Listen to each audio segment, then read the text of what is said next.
Working hard at it.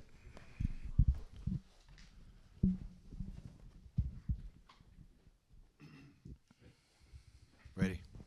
Jackson, get us going. When the defense plays probably its best game in a long time, what stood out to you watching the film? What was kind of the biggest keys to success, especially in the red zone for your defense?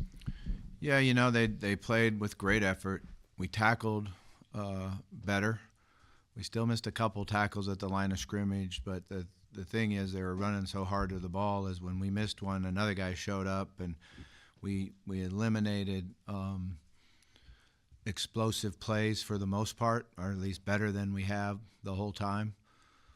We ran some good base defense, and the players understood what we were doing, and we executed it and did a nice job of understanding all 11 guys how you work together and make plays like that. But it does come down to how hard they played and the effort that we had and how we ran full speed to the ball.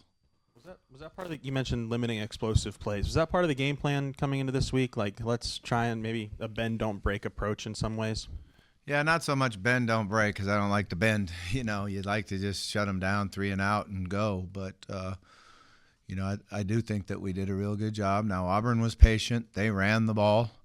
They kept us off the field, and they ran the football and were patient with it, and made it a fourth quarter game, and that's where we didn't get it done.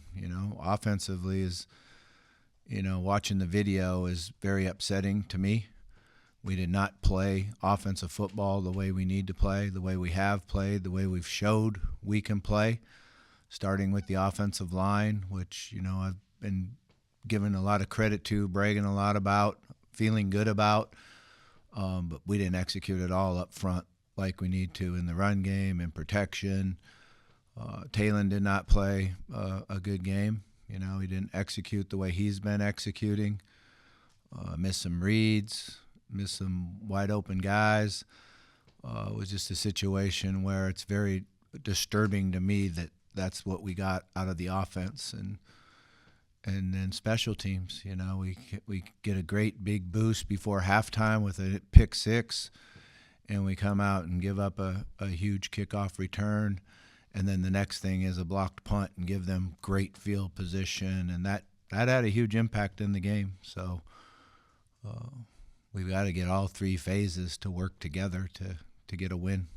I know it's only been a couple days since loss, but what have the focal point of maybe your conversations with Talon been of what went wrong maybe and what you guys need to improve on right away against Mississippi State?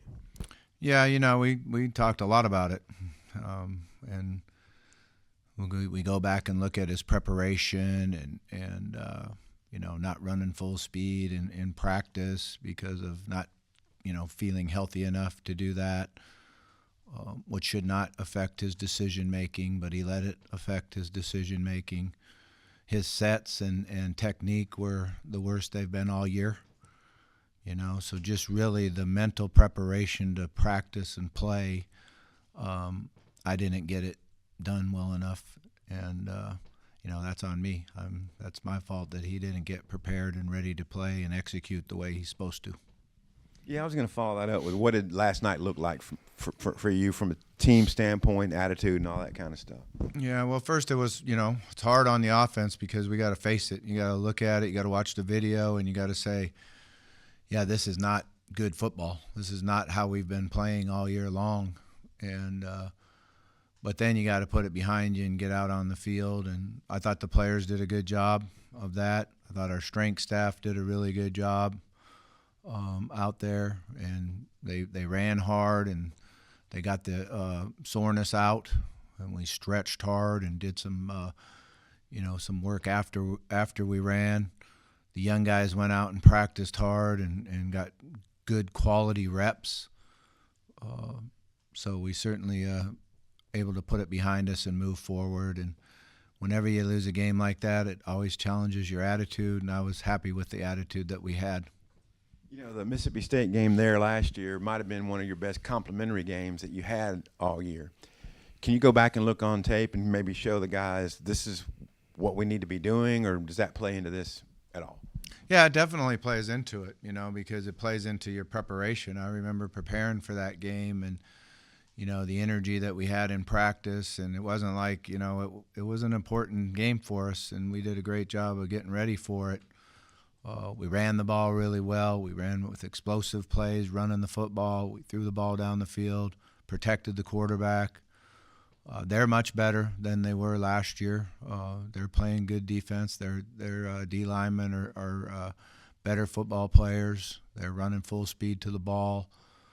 They've been in a lot of close games and not had a way to win, so it should be a real good football game. Yeah, I was going to ask you about that. Like, how hungry of a team do they look like, and how close, maybe compared to last season? Yeah, I mean, they've been much better. Their quarterback's playing at a very high level. He does a good job with their RPO game and getting the ball out of his hand. He does take sacks at times and holds it at times. But they're definitely a team that we're going to have to play good football. We saw a lot more of Bradley Shaw the other day as you've been kind of shifting defensive personnel around. How do you feel like he did with that expanded role? Yeah, he played a lot of snaps, and he did a good job. He was very productive. He understood what the run schemes were going on out there and did a nice job of filling holes. And, to be able to play with him and Sori on the field together, and Nix, it was a good combination. They did a good job. It's kind of putting Sori at playing like a hybrid defensive end, outside linebacker position. And he gave us some juice. His speed and his athletic ability showed up a lot. Is there anybody else you feel like has stepped up as you've been trying to kind of make up for the thinness on the defensive line? And they're not defensive line people, but I thought our corners really stepped up and played well, and it's probably the best our safeties have played and reading run and pass and coming to the run and really helping and being a force there. Danny played well, and he's a disruptive guy. His production wasn't as much as I thought after the game, but he's disruptive. He's always been disruptive. When you go against him in practice, his quickness and his twitch is disruptive to the blockers, and he helped us there with some reps. Quincy Rhodes played really well. He did a really nice job and played extremely hard and, rushed the passer well and did a nice job. Any chance for Cam Ball this week? And also, I don't think we saw Phillip Lee at all again. Yeah, Cam will practice tomorrow, no contact, and then should be ready for Saturday. So we still have to wait and see, but he should be ready to go. Yeah. And was it just with the defense y'all were using with not seeing Lee out there? Yeah, just the guys that we've been, the personnel groupings that we've been. Sori's been kind of the guy that's been on that edge. How has that message been after the game with the offensive line after just not playing quite up to par like they have been? Yeah, they need to take a good look in the mirror. That's what you have to do when you don't execute and play the way you have, and it comes down to a lot of communication, comes down to a lot of technique. We lost our technique for a while. You can't take a lot away from Auburn because they are very good. They're good at it. They're good at what they do.